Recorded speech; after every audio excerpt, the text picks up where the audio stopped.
Fotograf Tomislav Čuveljak ostao je bez posla kada je tvrtka u kojoj je radio smanjivala troškove. Prvo su otpuštali zaposlenike s najvećim plaćama, a zatim i one koji su uporno tražili da im se isplate plaće koje su im mjesecima dugovali.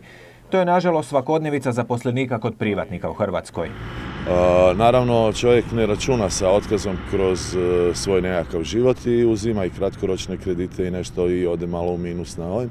I to zapravo kumulativno na kraju se zbroji i dođe preko 100.000 kuna ta cifra. Vlada je, čini se, odlučila prihvatiti preporuku MMF-a i mehanizam predstečajnih nagodbi proširiti i na građane. U tijeku je analiza dugova građana, kažu iz Ministarstva financija. Definitivno mislim da je to dobra ideja, jer ne vidim razloga zašto bi to bilo moguće za pravne osobe, a ne bi bilo moguće za fizičke osobe koje ipak, osim što su osobe, imaju još i emocije i obitelj i ozbiljne životne probleme, iako je to nešto što se može riješiti da vjerovnici se namire, da jedan dio dugova oproste dužniku, mislim da bi to bila dobra ideja.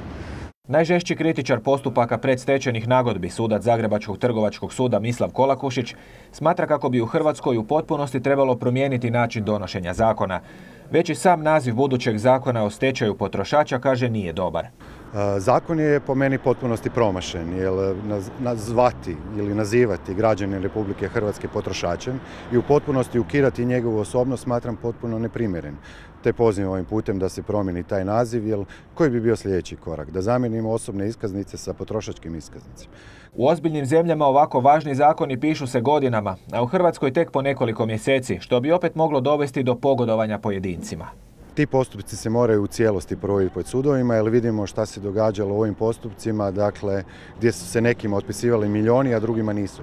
Ne želimo da nam se dogodi ponovno slični zakon u kojem bi se nekome otpisali milijuni kuna poreza na promet nekretnina koji su izvučene iz trgovačkih društava u stečaju ili predstečajnoj nagodbi, a dok se nekom ne bi odobrio niti poček od par mjeseci na par desetaka tisuća kuna.